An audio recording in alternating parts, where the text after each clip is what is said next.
Antes de iniciarmos, já se inscreva no canal, deixe seu like, comente e compartilhe nossos vídeos.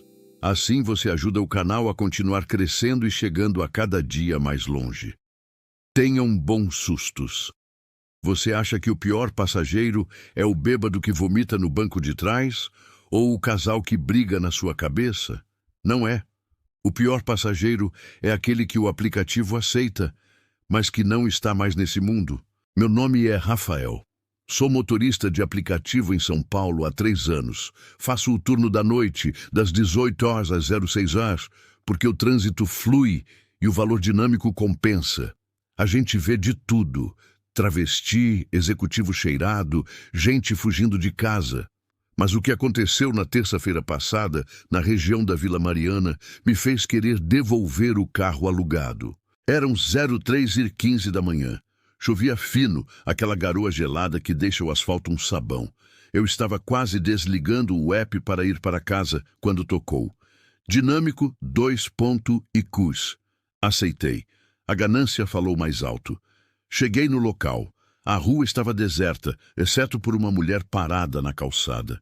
Ela usava um vestido preto, longo, meio fora de moda, e não segurava guarda-chuva, nem bolsa, nem celular. Ela estava parada, estática, debaixo da chuva, olhando para o nada. Parei o Onix, destravei a porta. Ela entrou no banco de trás, atrás de mim. Boa noite, dona Lúcia. O destino está correto no app? Perguntei, olhando pelo retrovisor. Ela não respondeu. Apenas assentiu com a cabeça, bem devagar. O destino era uma rua sem saída no bairro do Morumbi. Uma área nobre, cheia de mansões antigas. Dei a partida. A primeira coisa que notei foi o frio. O ar-condicionado estava desligado, mas a temperatura dentro do carro caiu uns 10 graus em segundos. Meus vidros embaçaram instantaneamente por dentro. Tive que ligar o desembaçador no máximo. A segunda coisa foi o cheiro. Não era cheiro de perfume nem de chuva, era cheiro de terra úmida. Sabe quando você revira um vaso de planta? Aquele cheiro de humus, misturado com um odor adocicado, enjoativo, de flor velha, lírios, cheiro de velório. A senhora quer que aumente o ar? Tentei puxar assunto, incomodado com o silêncio. Nenhuma resposta. Olhei pelo retrovisor central. Os olhos dela estavam fixos na minha nuca. No escuro do carro, eu não conseguia ver a cor dos olhos, mas via que eles não piscavam, e a pele dela parecia pálida demais, quase cinza, com manchas escuras no pescoço que pareciam hematomas. Segui o GPS. O Waze estava estranho. A voz da mulher do GPS falhava, ficava rouca. Em 200 metros, vire a morra. Direita. Eu sacudi a cabeça. Cansaço, pensei. Entramos na região do Morumbi.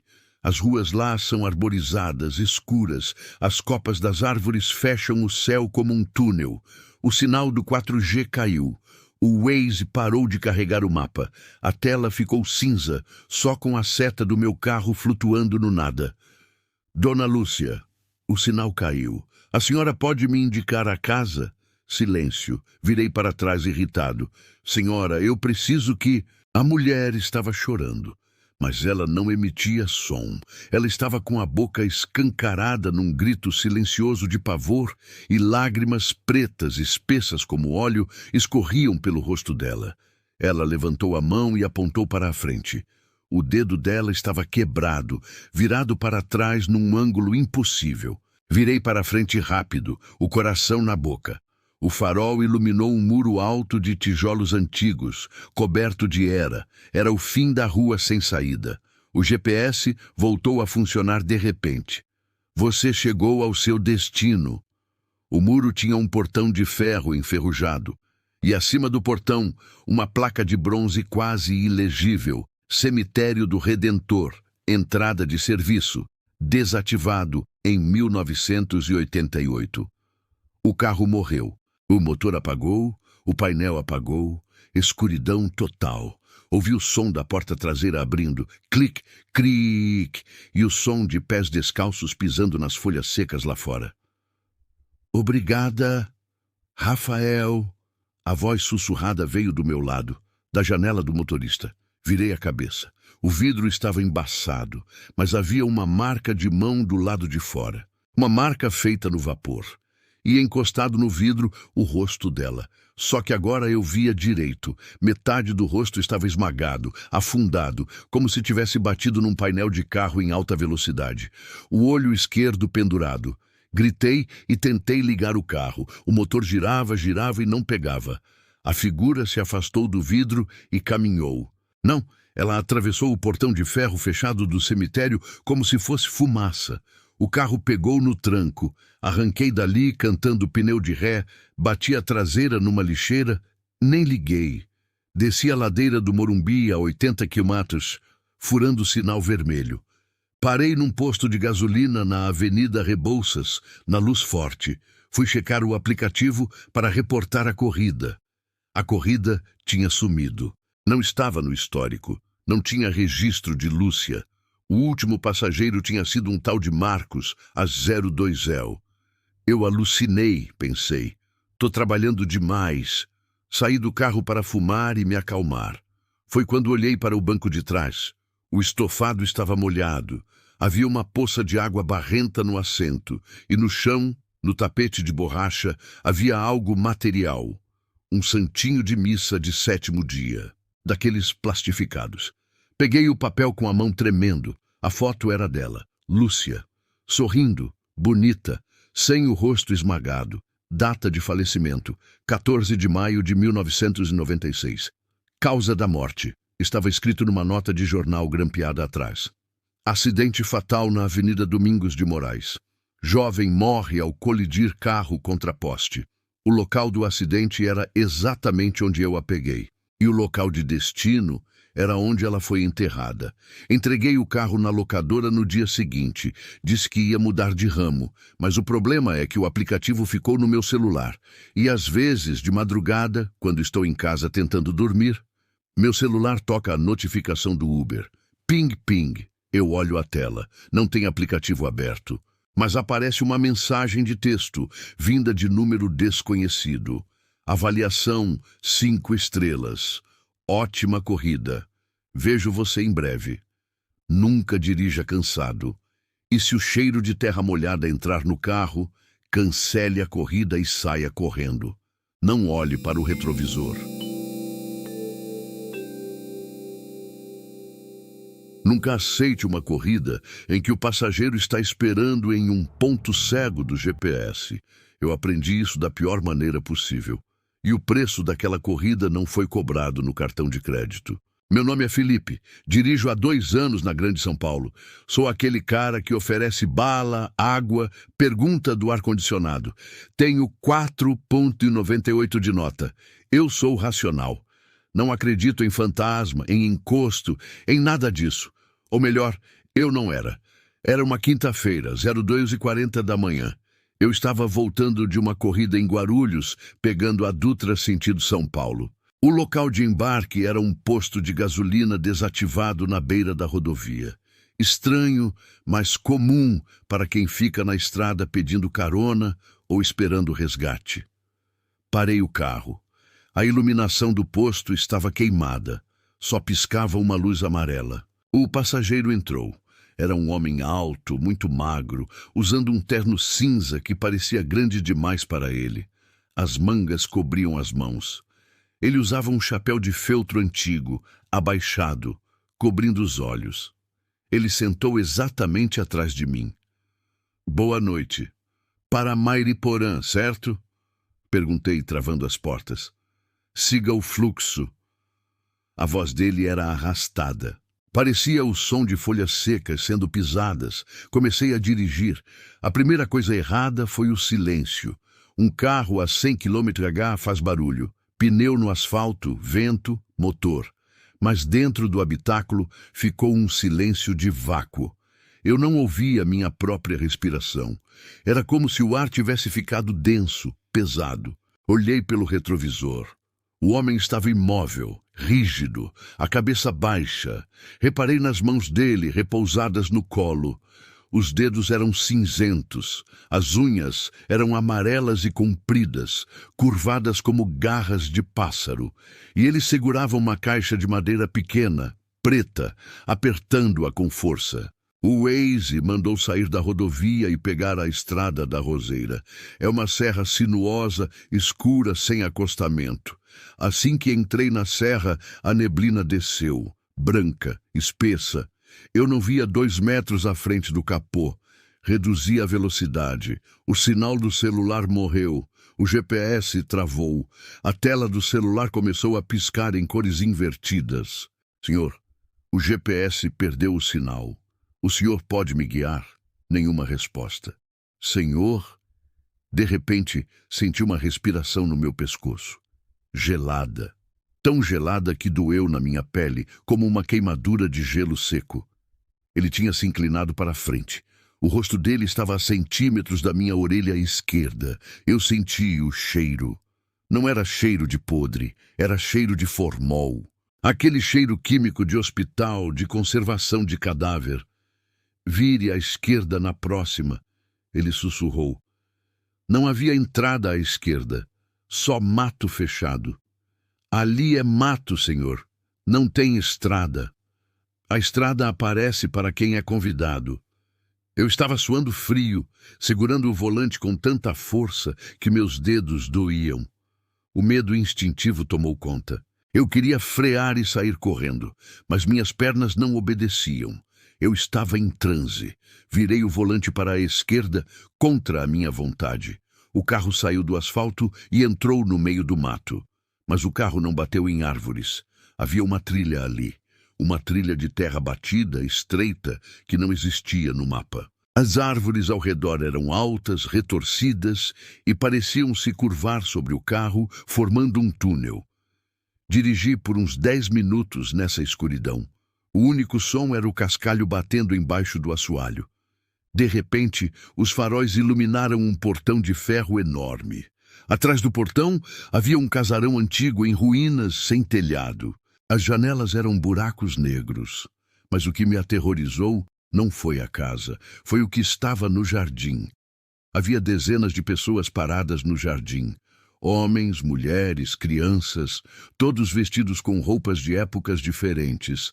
Anos 70, anos 90, roupas atuais. Todos estavam pálidos, com a pele cinza, e todos olhavam para o meu carro.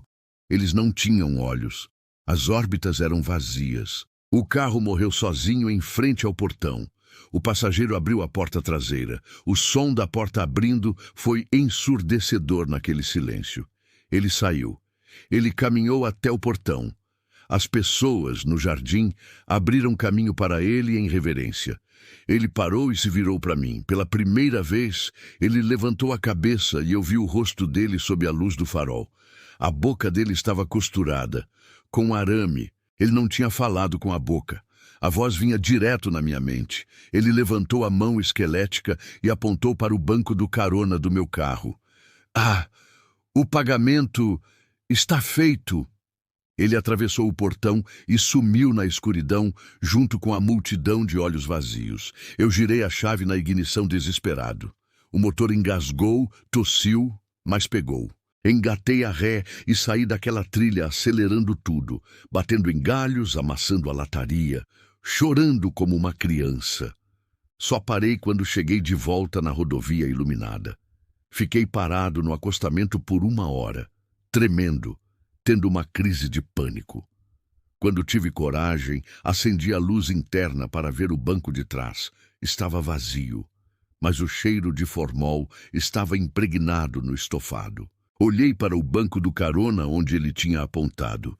Havia algo ali, uma moeda de prata, pesada, muito antiga, de 1800 e bolinha.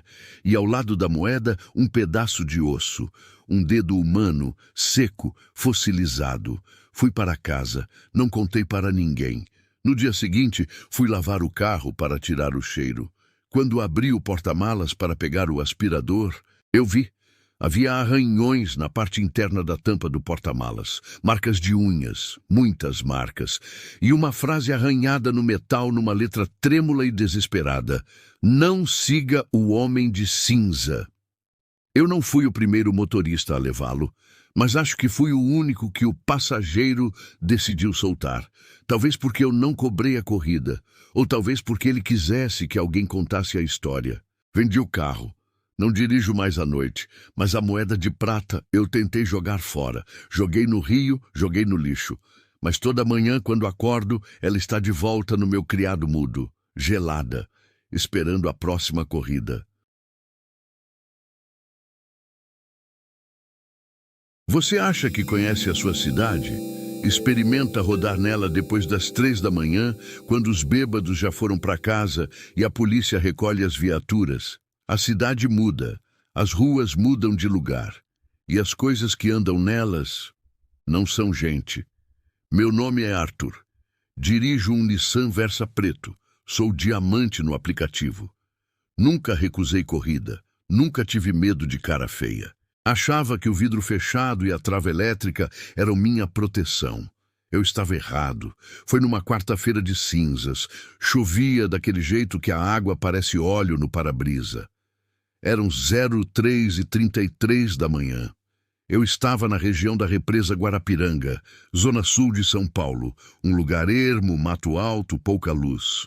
O app tocou. Passageiro. Sem nome. Apenas um ponto final.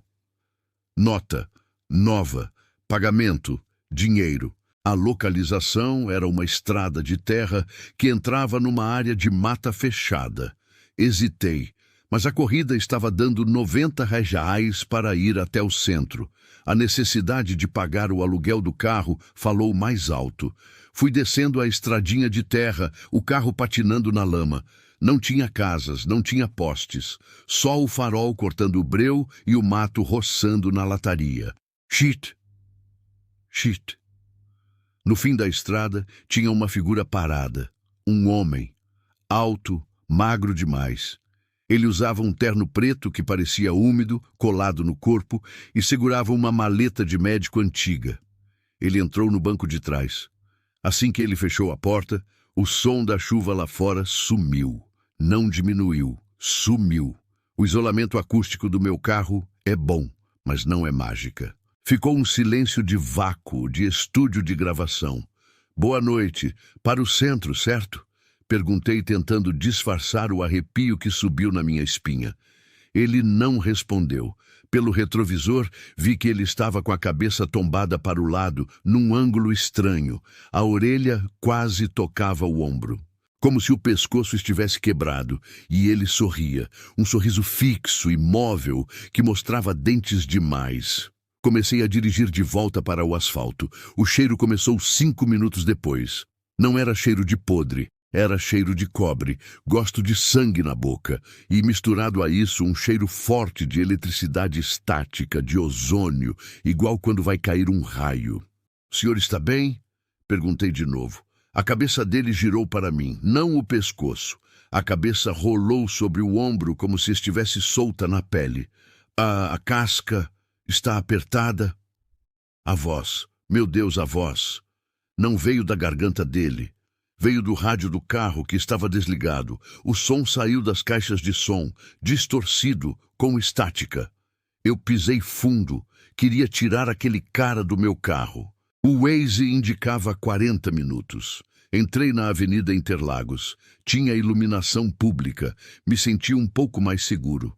Olhei pelo retrovisor para ver o passageiro sob a luz dos postes. Foi o meu erro. Ele estava mexendo no rosto. Com as 2 mãos, ele puxava as bochechas, esticando a pele como se fosse borracha. Ele estava ajustando a cara. E por um segundo, quando ele puxou a pele da testa para cima, eu vi o que tinha por baixo. Não era crânio, não era músculo, era escuridão. Uma massa preta, brilhante e úmida, cheia de olhos pequenos e leitosos que piscavam desordenadamente. Eu gritei e freei o carro bruscamente no meio da avenida deserta. "Desce! Desce do meu carro agora!" Ele parou de mexer no rosto. A pele voltou para o lugar, mas ficou frouxa, encarquilhada. Ele se inclinou para a frente, encostando aquela cara vestida na grade de proteção que separa o motorista. Senti a respiração dele. Não era ar, era calor. Um calor de forno. Você não gosta da minha roupa, Arthur? A voz no rádio perguntou, agora num tom de deboche infantil. Eu destravei as portas. Ah, sai! Sai, ou eu vou bater o carro. Ele riu. A risada foi um som de glub-glub, líquido borbulhando. A porta traseira se abriu sozinha. Ele não saiu andando, ele se derramou para fora. O corpo dele perdeu a forma humana. O terno esvaziou e uma massa preta viscosa escorreu para o asfalto como piche vivo, levando a maleta junto. Aquela coisa preta se levantou no asfalto tomando uma forma alta, de 4 patas, sem cabeça, e correu para o canteiro central com uma velocidade absurda, sumindo na escuridão. No banco de trás ficou o terno e a pele. Sim, ele deixou a pele para trás. Uma roupa completa de pele humana, com cabelo e unhas, jogada no meu banco como se fosse um casaco velho e suado. Saí do carro vomitando, tremendo, chorando igual criança. Liguei para a polícia. Quando a viatura chegou, contei tudo. Eles acharam que eu estava drogado, mas quando o policial iluminou o banco de trás, ele ficou pálido. A pele não estava mais lá. Tinha dissolvido.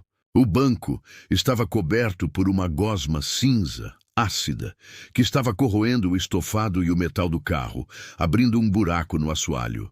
O policial mandou guinchar o carro para a perícia. Nunca me deram o resultado. O carro foi dado como perda total por contaminação biológica não identificada. A Uber baniu minha conta, dizendo que eu violei os termos de segurança. Mas o pior não é isso. O pior é que naquela noite, antes de ele entrar, eu vi o rosto dele. Era um rosto comum, um rosto que eu já tinha visto em algum lugar. Semana passada, vendo o jornal, eu vi a foto de um desaparecido. Um homem que sumiu 2 dias antes da minha corrida. Era o rosto dele. Aquela coisa estava usando ele. E ontem eu pedi um Uber para ir ao médico. Quando o carro chegou, o motorista não virou para me cumprimentar. Ele ficou rígido, olhando para frente, e eu senti o cheiro de cobre e eletricidade. Cancelei a corrida e saí correndo. Eles não estão só no banco de trás, agora eles estão dirigindo. Se o seu motorista não piscar, ou se a pele do pescoço dele parecer solta demais, não entre, a corrida é só de ida. Eu nunca fui de acreditar nessas histórias de corrente de WhatsApp ou lendas urbanas. Sou um cara cético, trabalho com TI. Para mim tudo tem lógica e explicação. Mas o que aconteceu na terça-feira passada, na Avenida dos Bandeirantes, desafia qualquer lógica que eu conheça. Eram 02h47 da manhã. Eu tinha acabado de sair de uma confraternização da empresa na Vila Olímpia. Estava chovendo aquela garoa fina e gelada de São Paulo que entra nos ossos. Meu celular estava com 12% de bateria.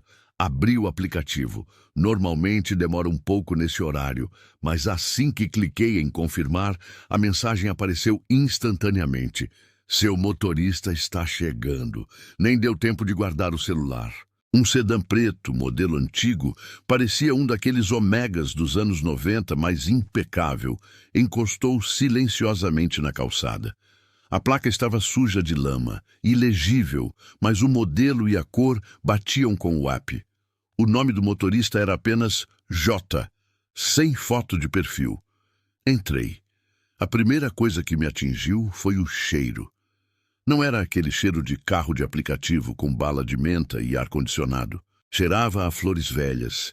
Sabe aquele cheiro adocicado e enjoativo de velório? Lírios passados e terra úmida. Boa noite, eu disse, fechando a porta. O motorista não respondeu. Ele usava um boné escuro puxado para baixo e luvas de couro preto. As mãos apertavam o volante com tanta força que o couro das luvas rangia. Pode seguir pelo Waze mesmo, destino na aclimação. Completei, tentando ignorar a falta de educação. Ele apenas assentiu. Um movimento rígido, mecânico, e arrancou com o carro. Os primeiros 10 minutos foram normais, exceto pelo frio. O ar-condicionado devia estar no máximo, mas não havia ruído de ventilação. O silêncio dentro daquele carro era antinatural. O barulho da chuva lá fora parecia abafado, distante, como se estivéssemos dentro de um aquário selado. Eu peguei o celular para checar o trajeto. Foi quando o terror começou a se instalar, começando como um formigamento na nuca. Sem sinal. O 4G tinha sumido. O mapa do aplicativo estava travado. O ícone do carrinho girava sem parar. Olhei pela janela. Deveríamos estar no meio da avenida movimentada, cheia de caminhões naquele horário. Mas a estrada estava vazia. Não havia postes de luz. Não havia prédios, apenas escuridão e uma neblina densa que os faróis amarelos do carro mal conseguiam cortar. "Amigo!" chamei, com a voz tremendo um pouco. "O aplicativo travou aqui. Onde a gente tá?" Silêncio. "Amigo!" falei mais alto, inclinando-me para a frente. Foi quando olhei para o espelho retrovisor interno para ver o rosto dele. Não havia rosto. Onde deveria estar o reflexo dos olhos dele, havia apenas sombra. O boné cobria tudo, mas a escuridão sob a aba era absoluta, densa demais para ser apenas falta de luz. Sentei de volta, o coração batendo na garganta. Tentei abrir a janela. O botão não funcionava. Tentei a maçaneta, travada. O carro começou a acelerar. O velocímetro analógico no painel subia, 80, 100, 120 km/h. Mas o carro não trepidava. Ele deslizava como se não tocasse o chão. Olhei para fora novamente e vi algo que fez meu estômago despencar. Passamos por uma árvore retorcida, queimada, na beira da estrada. 2 minutos depois, passamos pela mesma árvore. Mais 2 minutos. A mesma árvore. Estávamos andando em círculos. Ou pior, não estávamos saindo do lugar, e o mundo lá fora é que estava errado. O cheiro de flores velhas ficou insuportável, misturando-se agora com um odor acre, de carne queimada. Eu comecei a bater no vidro, gritando: "Para o carro! Me deixa sair! Pelo amor de Deus!" O motorista virou a cabeça lentamente em minha direção. Ele não olhou para a estrada. O carro continuava a 140 km/h, fazendo curvas perfeitas, mas ele estava olhando para mim. Ele tirou uma das mãos do volante e apontou para o rádio. O dedo dele não parecia humano. Era longo demais, com a pele cinzenta e esticada sobre o osso. O rádio ligou sozinho, estática pura, e no meio do chiado uma voz sussurrada que parecia vir de dentro da minha própria cabeça. A viagem ainda não foi paga. "Eu pago!" gritei, tirando a carteira, jogando notas, cartões, tudo no banco da frente. "Pega tudo!" Ele riu.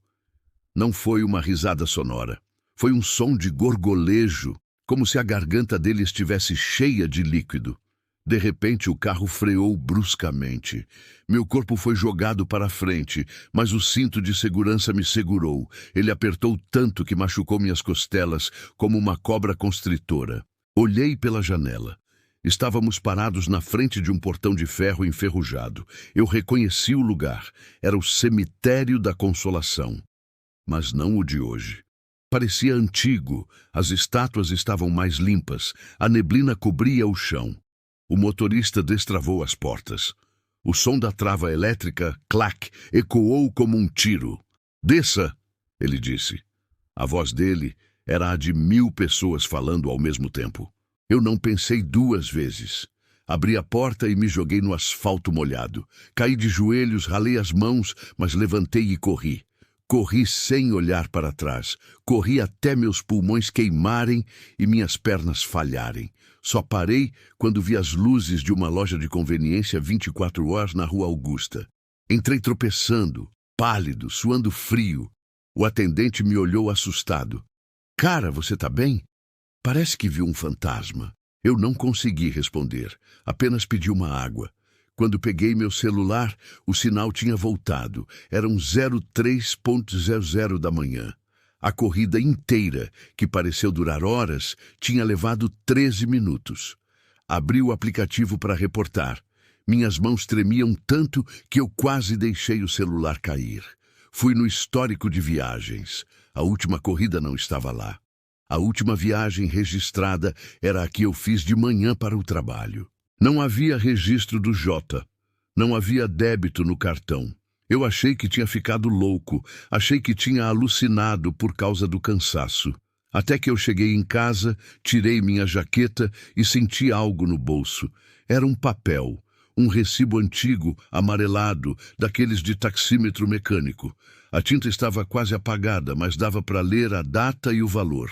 Data, 12 de maio de 1994. Valor, sua alma. E logo abaixo, escrito com algo que parecia sangue seco, estava uma única frase: te vejo na volta. Eu cancelei minha conta no aplicativo. Vendi meu carro. Hoje, eu só ando de metrô. E apenas durante o dia.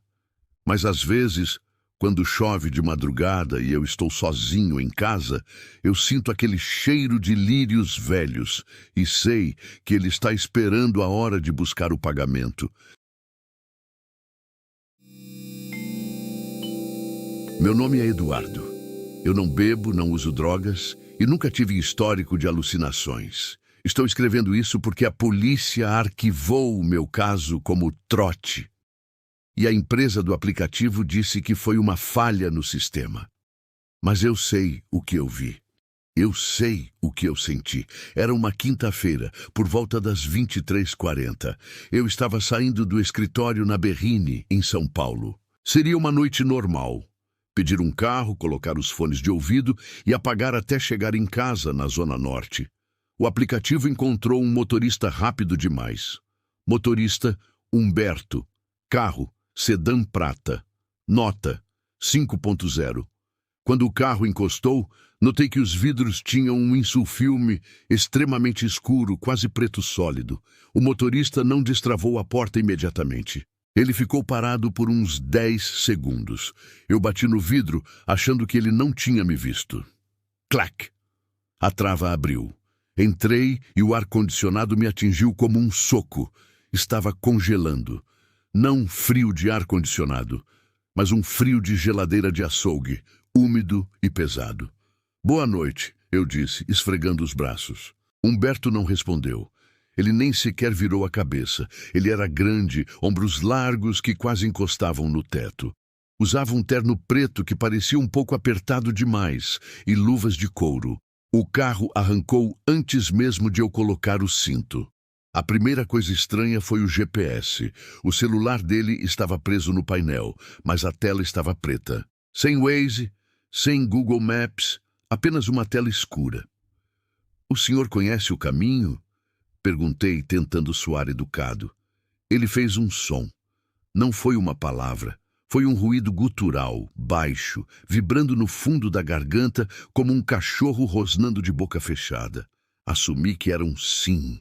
Coloquei meus fones de ouvido, mas não liguei a música. Algo me dizia para ficar alerta. Estávamos na Marginal Pinheiros. O trânsito estava fluindo bem. Fechei os olhos por um instante. Quando abri, percebi que a paisagem estava errada. Não havia mais os prédios iluminados da cidade. A iluminação pública tinha desaparecido. O asfalto, antes liso, agora fazia o carro trepidar violentamente. Olhei para fora. Estávamos em uma estrada de terra batida, cercada por mato alto dos dois lados. A neblina era tão densa que parecia pressionar os vidros do carro. Amigo, tirei os fones. Onde a gente tá? O destino é Santana. Você saiu da Marginal? O motorista continuou olhando fixamente para a frente. Peguei meu celular para checar a localização. Sem serviço. O ícone do 4G tinha sumido. O relógio no topo da tela marcava 00.0. Esperei um minuto. O relógio continuava marcando 0000. O tempo tinha parado. Para o carro, minha voz saiu trêmula. Para o carro agora. Foi então que o cheiro começou. Não era cheiro de cigarro ou gasolina. Era cheiro de formol. Aquele cheiro químico, picante, que usam para conservar cadáveres em laboratórios. E por baixo disso, um cheiro doce de podridão. O motorista começou a sussurrar. No começo, achei que ele estava falando no telefone. Mas ele estava repetindo a mesma frase, num ritmo frenético, cada vez mais alto. Não tem volta, não tem volta, não tem volta, não tem volta. O pânico tomou conta de mim. Tentei abrir a porta, travada. Comecei a socar o vidro. Me tira daqui! Gritei. O carro freou bruscamente, jogando meu corpo contra o banco da frente. O motor morreu. O silêncio que se seguiu foi ensurdecedor. Estávamos no meio do nada, na escuridão total. Lentamente, muito lentamente, o motorista começou a virar a cabeça para trás. O movimento não era natural. O pescoço dele estalava. Crac, crac, crac, como galhos secos quebrando. Ele girou a cabeça num ângulo que anatomicamente seria impossível para um ser humano. Quando ele finalmente olhou para mim, meu sangue virou gelo. Ele não tinha rosto. A pele era lisa, pálida como cera, sem olhos, sem nariz, sem boca. Era como um manequim derretido. Mas, de repente, a pele começou a rasgar onde deveria estar a boca. Um buraco negro se abriu, e uma voz que não era a dele, era a minha voz, gravada e distorcida, saiu daquela fenda. Boa noite. O destino é Santana. Ele estava me imitando. Ele estava aprendendo a ser eu. A coisa levantou a mão enluvada e tentou me tocar. Eu agi por instinto. Chutei o vidro da janela com toda a força que o pavor me deu. O vidro não quebrou, mas a porta, inexplicavelmente, se destravou com o impacto. Eu me joguei para fora, caindo na terra lamacenta. Levantei e corri. Corri para dentro do mato sem enxergar nada. Ouvia passos atrás de mim, passos pesados, tamp, tamp, tamp, e aquele som de rosnado misturado com a minha própria voz gritando por socorro. Eu corri até cair de exaustão. Fechei os olhos esperando morrer. Quando abri os olhos, eu estava deitado na calçada da Marginal Pinheiros. Carros passavam zunindo ao meu lado. Um motoboy parou e perguntou se eu tinha sido assaltado. Eu estava sujo de lama, arranhado e tremendo convulsivamente. Olhei para o relógio. 23h55. Tinham-se passado apenas 15 minutos desde que eu entrei no carro. Fui para a delegacia. Ninguém acreditou. Disseram que eu devia ter sido drogado em algum bar. Eu nem tinha ido a um bar. Mas o pior aconteceu quando cheguei em casa e consegui carregar meu celular. Abri o aplicativo para ver o histórico e reportar. A viagem estava lá. Mas não havia cancelada ou finalizada. O status da viagem dizia, em andamento. O ícone do carro no mapa não estava na minha rua. Ele estava parado, imóvel, exatamente na frente da porta do meu prédio. Eu moro no 10º andar. Corri para a janela da sala e olhei para baixo. Lá embaixo, na rua deserta, havia um sedã prata parado, com o motor ligado. E o motorista, ele estava fora do carro, parado na calçada, olhando para cima, olhando exatamente para a minha janela. Meu celular vibrou na minha mão. Uma notificação do aplicativo. Humberto chegou. Desça para encontrar seu motorista. Eu apaguei as luzes. Estou trancado no banheiro agora. Ouço o interfone tocar sem parar há 10 minutos. Por favor, se você pedir um carro hoje e o motorista não virar o rosto para te cumprimentar, não entre.